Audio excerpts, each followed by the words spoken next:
Здравейте, казвам се Мария и искам да ви кажа една страшна история. Един път с моите приятели ходихме на разходка и видяхме някакво старо училище и решихме да видим какво има в него. Ние влезахме в това училище и видяхме някакви чинове, които бяха счупени.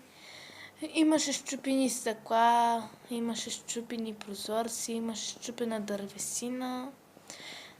Дъските бяха също счупени, това училище е било много старо.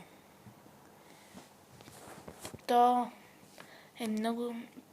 Хората разказват някакви истории за това училище, че когато са ходили там, са виждали някакви работи. Някакви светлинки, духове. Мислили са, че са духове. И аз вярвам в тях. В това училище, когато влезнахме, усещах някаква енергия. Усещах паранормалното.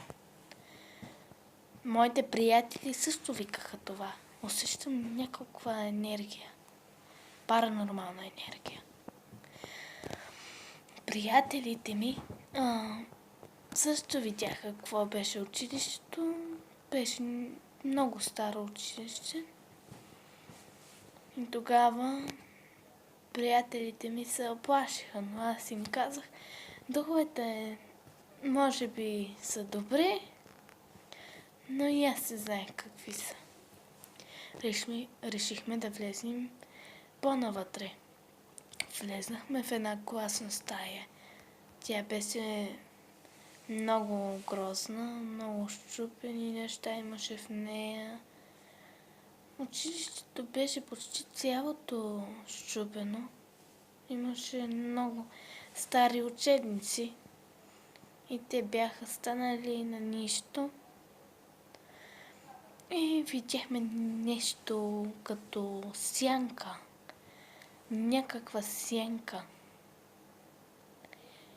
Приличаше на някакъв човешки силует. И избягахме на другия край на училището. Същото ни се потка.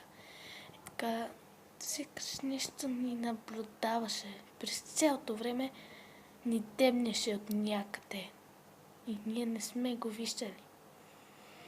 Това нещо беше някаква отрицателна енергия, защото мъчеше да ни направи нещо зло. Това нещо беше ужасно.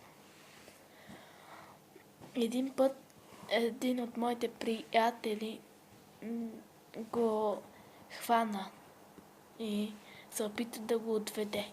Хвана го за ръката и се опита да го отведе. Но аз казах, спри! Нямаш право така правиш моите приятели. Нямаш. Хвана го за ръка, дръпна го и той го изпусна. Това нещо го изпусна от ръката и изчезна. Внезапно изчезна. Внезапно пак се появи.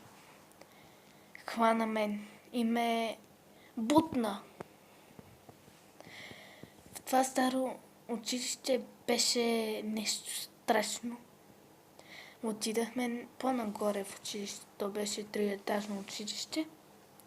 Влезахме в някаква учителска стара стая и там имаше някакви работи. Миришеше странно. Миришеше на някакви неща като в изба. Беше като все едно се намирам в килерска стая. Изба. Там имаше столове, които бяха стари, целите в прах и паяжини.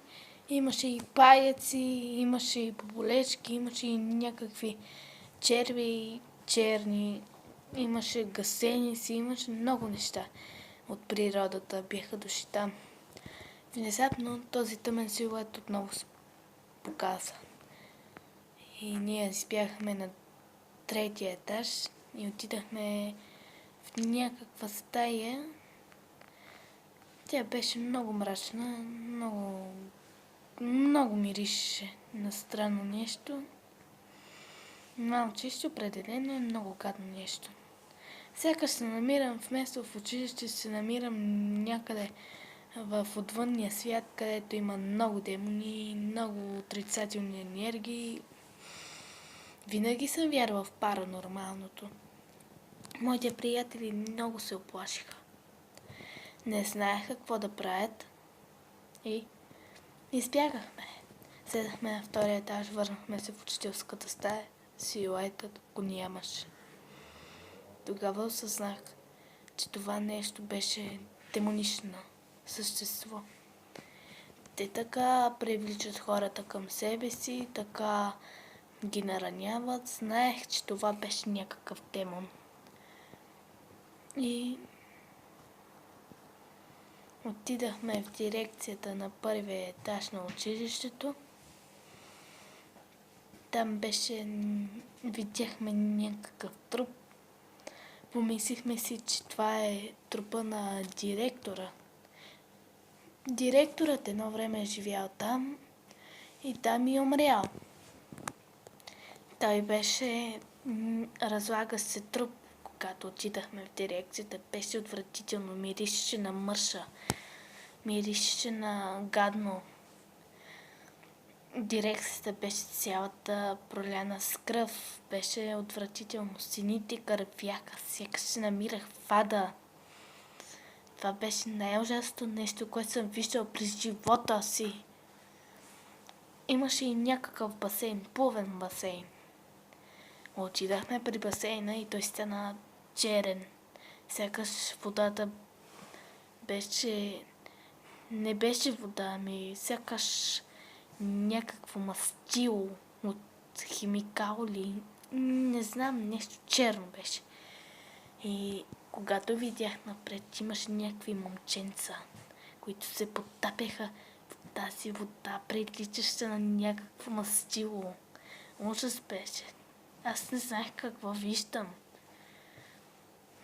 После всичко свърши. Решихме да се махнем от на училище. Много беше страшно. Много. Това училище се намираше в едно село, много далеч от град Смолян, защото там бяха едни мои приятели.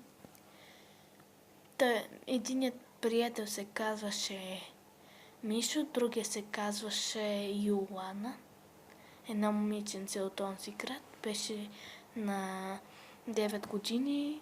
Другият ми приятел също беше момченце и се казваше Иван. И то всички бяхме много плашени. Не знаехме какво да правим. Онова нещо много ни оплаши.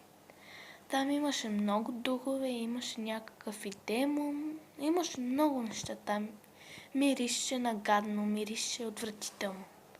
Това беше от училището, който сме видяли. На училище беше много гадно, защото беше изстарал. Имаше умрели хора в него, имаше много неща. Имаше и трупове на умрелите хора. Хайде, довиждане!